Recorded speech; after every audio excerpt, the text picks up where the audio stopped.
still morning, everyone. That was early. All right, we have George Mason up here on the podium with the win. Mason moves on. They will play top seed UMass tomorrow at 11 a.m.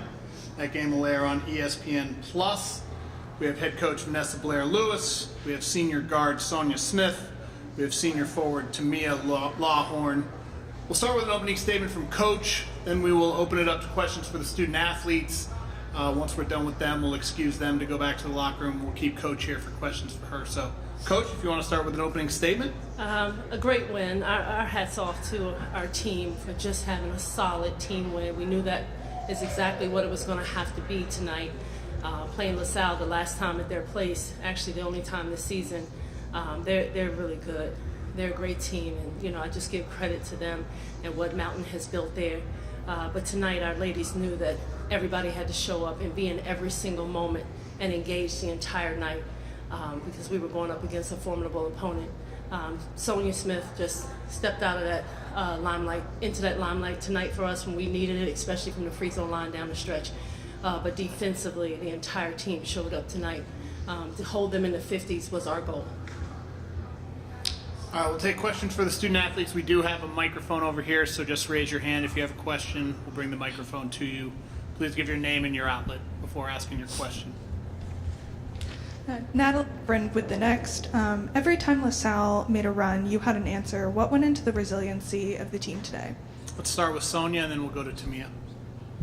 I would just say, knowing the pressure we have in March, you can't just lay down. Like the first time we played LaSalle, they went on a run with threes as well, and that didn't turn out well. So we knew what was coming. We knew they were a team that could hit threes, but the thing was, how are we going to bounce back? How are we going to capitalize when they do go on runs? Because basketball is a game of runs. They're going to make theirs, we're going to make ours, but we can't put our heads down. We can't get beat. Like, we have to bounce back. So that's all it was. We had to stay determined.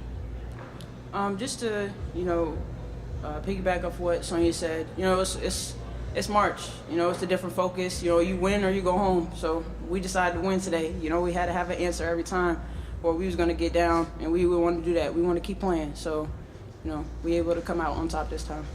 Stay here in the front row. Tamia, Zach Weiss, Atlantic10.com. That and one play towards the end. Just what were you thinking on that drive, making sure you were pulling through for your team? Well, I realized I was open and had a free lane. Decided to take it, and I knew they was gonna foul. They've been fouling all game. Sometimes we didn't get the call, but I tried to make sure I at least made it if they didn't make the call. So just try to have a certain level of focus to get my team another couple points on the board. Any more questions for the student athletes? We'll come back here in the front. Building off what Coach said about defense, you had a week to prepare for this game. How did you make sure that the defensive intensity you brought last week carried into this week in the tournament? Start with Sonia again.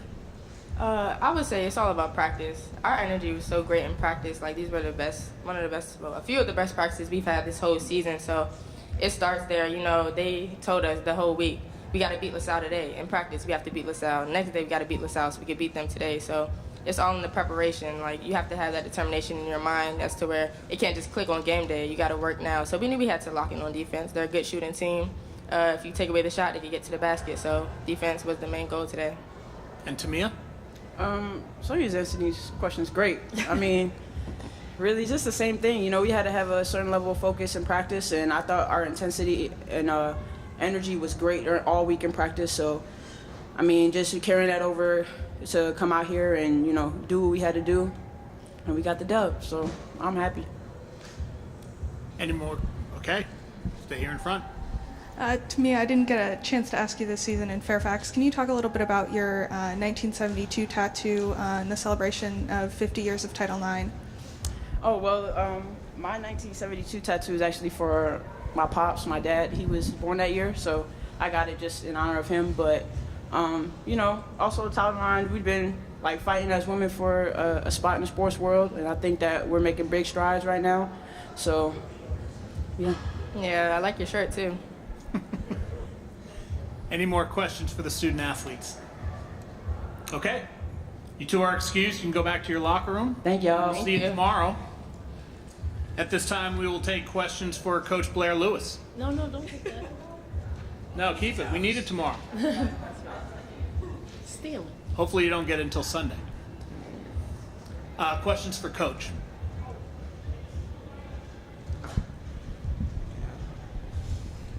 Natalie Hevron with the next. Tomorrow will be a rematch of the senior day loss to UMass. What do you hope is going to be different, and what's going to be different for the team going into tomorrow? Well, I think for our team, since we played them last time, for us to not get down early was big. We had a really uncharacteristic first quarter, and with UMass, you can't have any day moments off because they cannot score. Everyone on the floor can score. So we have to be locked in from the beginning of the game. That was one thing that we saw when we played them at home, that you can't afford to dig yourself a hole, because it'll be tough to get out of. Stay here in front. Coach Zach Weiss, Atlantic10.com. Obviously, you turned a lot of heads last year here, a year ago. Now, having this second year under your belt, just what does this win show where this program is trending? Well, it definitely shows progress. Taking over a program that didn't have a win in the conference the year before I came, it was tough because the young ladies didn't have a belief in themselves. So for us, it was about building the culture in these last 2 years, really focusing on what that locker room looks like and sounds like and feels like, because it is about the student first and then the athlete. And if they don't feel good about being a student, then there's nothing we're going to be able to do with them as an athlete. So we had to pour into them, into their spirit, into their soul, constantly. And that's the way I've always built our programs, about the student, the person first. So it feels really good to be back here. I don't think it was a doubt in any of our coaches' mind or the players' mind about what we believed that we were building. But I think the last part of our season is really where we kind of hit our stride to win 3 straight games down the stretch, 2 on the road, where we hadn't shown that we were capable of doing winning on the road. So for us, it's, as a coaching staff and as players, we feel we deserve to be here. Stay here in the front. Last Wednesday, you said that your plan, because you didn't play on last Saturday, was to rest and get the practice. How do you think that helped you going into today? Well, I think it helped us tremendously, just having a full season and players, with the little bangs and bruises, just to be able to have those two days off for us, just giving them off just for rehab and just getting their minds together, and then being able to come back at it. Our practices were the best they had ever been.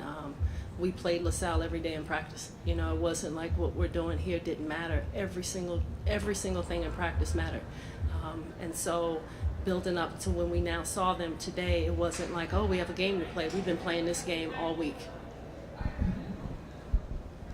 And then I recognized a lot of faces from courtside at Mason games.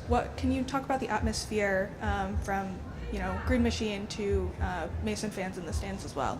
Yeah, our Green Machine is the best. I'm biased, but for them to travel and do what they do and be here and be engaged, it brings energy to the gym, especially at home, but on the road, to just know and look out there to know you have a familiar face cheering for you. And then our fans that showed up, our bus that showed up, really just shows that they love what we're doing at Mason, and we love doing it there. Do we have any more questions for Coach Blair Lewis? Okay. Congratulations. Thank you, Coach. On your engagement. Appreciate your time. We will see you tomorrow. All right.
Okay, we have LaSalle up on the podium. We have head coach Mountain McGilvery. We have forward Kayla Spruill. We have guard Charity Shears. We'll start with an opening statement from Coach. Then we'll open it up to questions for the student athletes. We will dismiss them after we're done with their questions. Keep Coach here for questions. Coach, if you want to start with an opening statement, please. Yeah, thank you. Thank you, everybody. Obviously, we're disappointed. It's winning in misery. That's the way it goes. The other team did a great job of executing what they needed to do. They dominated the boards. We knew that's where we had to mitigate the game, and they came out on top. 20 offensive rebounds. It's tough to overcome.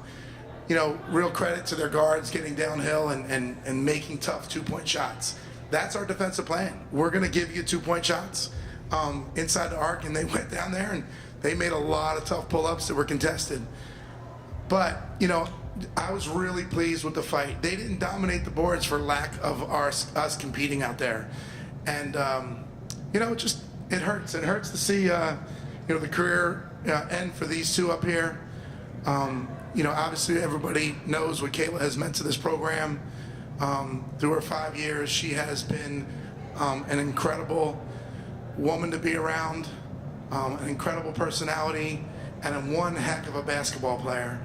And we were really blessed to have Charity join us this year for graduate season, and she was everything we hoped she would be and much, much more. I'm going to be sad to see these two go. Everybody else in the program has eligibility left, and hopefully we'll be back up here having this press conference with a smile on our faces. We'll take questions at this time for Kayla or Charity. Once again, if you have a question, we have a microphone. Just raise your hand. We'll bring the microphone over to you. Please give your name and affiliation before asking your question. Thanks. Connor Metz, City of Basketball Love. Kayla and Charity, how frustrating was it second half that you guys could claw back within three and they would have an answer every time? And just take me through what you guys are thinking on the court. How frustrating was it to see again and again? Let's start with Kayla, and then we'll go to Charity. Yeah, it was pretty frustrating, with our fouls and turnovers and such, and those are things that we can control. So I think a lot of the frustration came from within, like in ourselves, knowing that we could do better. So we just have to fix it, and hopefully they'll get it together next. Yeah, it was frustrating, but I'm glad every time they went on a little run, we didn't quit. We kept coming back within 2 or 3 points. So. And I didn't see any frustration from them. I visibly showed enough frustration for everybody, but I thought they stayed composed the whole time. Any more questions for the players? Up here in front, Lachlan. Hi, Lachlan March with The Inquirer. Kayla, obviously this is your 5th year with the program. Just kind of like looking back at your career over the past few years, what has it meant to you to be able to wear a LaSalle uniform for this long? Yeah, it's meant a lot, especially coming in, not really knowing if you're going to bond with your teammates. So I think like freshman year was kind of like unsure about everything, but I kept coming back, and I think what kept me going was the love for my teammates, and that's what made me want to play even harder. So yeah. Anyone else? Glenn, did you have one? Yeah, Glenn Papazian of PhillyCollegeSports.com. And for Kayla, it looked like defensively the team was there. It was just a question of maybe not getting one big run that could put you over the top? Yeah, I think that was also another one of our issues, that every time we scored, they were able to score, which was, it was also frustrating, adding to the frustration, but I think that we stayed composed and we were able to keep our heads for the most part, but we just didn't go through, so. Any more questions for the student athletes? Okay, we'll dismiss the student athletes at this time. We appreciate you guys taking the time. Thanks, ladies. At this time, we will take questions for Coach McGilvery. Start with Glenn. Coach, one of the things you mentioned offensive rebounding, but the turnovers, looking at that, was it not so much the number, but they happened at key times that was, keeping you from getting the lead? And no doubt about it. But some of it, we had a couple breakdowns where, we weren't secure with the ball, but, George Mason's out there playing defense and making things happen. So it's the way it goes. And yeah, we'll start in the front and then we'll go behind. Obviously, not the result she wanted, but for Kayla to get a double-double in her last game in a LaSalle uniform, can you just talk about what she's meant in this performance from her? Yeah, Kayla, I talked to her in late sophomore season, and I just said, did you expect to come to LaSalle and be one of the best players in Atlantic 10? She's like, because she's so humble, and the beauty of what she does on the basketball court is that she keeps great perspective in everything. It is not the end all and be all of her life, but she goes out there and works her butt off every day, and she's just consistent. And I wish it was better for her, but she did her part, and it's what she does every night. Even on the bad nights when it's not 15-10, she's doing the things that she needs to do to make us successful. It was really a joy having her for 5 seasons. I guess some good things came out of COVID. In the back, yep. Oh, Coach, you said you're proud your team didn't quit. What'd you tell them in the locker room after? What's your message? I don't mean it wasn't the expectation that we would quit, but I just thought that we set a standard. This group set a standard right back from Christmas, December 28th, and they really have never wavered from it. We have not been sharp on the offensive end at times, and it's been ugly. Today, we shot the ball pretty well, but this team has defended and fought for every possession. Bigger, stronger bodies sometimes win those battles, but it wasn't for our lack of fight. And that was not always the case in years past, so I'm really proud that they made that happen this year. I think it set a good tone for the future of the program. Here in the front row, go ahead. Natalie Hovering with the Next. Can you talk about your season as a whole and how you've seen your team grow and persevere? Yeah, obviously there were larger expectations than LaSalle has had in the past with a preseason ranking really high. But those preseason rankings are worth. It's nice to have the compliment. But the reality is that this group went out there and took another step forward for this program. It's the first time we've been back-to-back winning seasons in the Atlantic 10 ever. It's the first time we've had winning seasons back-to-back in 19 years. The group that's graduating, the group right behind them, have changed what's going on with this women's basketball program. I'm incredibly proud of them. Basketball's, it's match. We had like 3 or 4 of our wins we won, right at the buzzer, and then we lost a couple close games as well. Like basketball can go either way every season. Really pleased with the overall performance. There's things that we got to do better as coaches, things that we got to do better in preparation to get on the court, but that's all part of the growth process. Stay here in the front row. Go ahead, Lachlan. Obviously, apart from Kayla and Charity, most of the players on the team have eligibility remaining. So for those who are returning, how do you think this loss will drive them next season? Well, a lot of that depends on them, right? So, how bad does this hurt? How bad does this sting? I hope it's motivation going forward. I think the group that is returning is strong. I think the freshman class coming in does make us a little bit bigger, stronger, more athletic. So hopefully that'll fill some of the holes. But every season's a new season. So what we're worried about right now is preparing for next year, of getting bigger, stronger, faster, adding some things to their bag offensively. So that'll take care of itself as it comes. But right now, what it's going to look like next year, a lot depends on them and how good a job we do coaching. Go to the back. Is it the fact that you guys have come to Wilmington, got beaten 2 really tough games, do you think that's even more motivation heading into the offseason that, hey, we got knocked out twice in a year and we're in the same fashion? Certainly for me it is. I'm sure a lot of kids on the roster have a real bad taste in their mouth from this. But at the same time, it's not how it's done. Like, if you're not motivated every day to get better and you need the loss in Wilmington to do it for you, you're probably not going to be that good anyway. So they just want to be their best, and they do a great job of putting in the effort, and we'll look to take another step forward next year. We will take one more question for Coach if there is one. Okay. Coach, we appreciate you taking the time. Thanks for the coverage, everybody.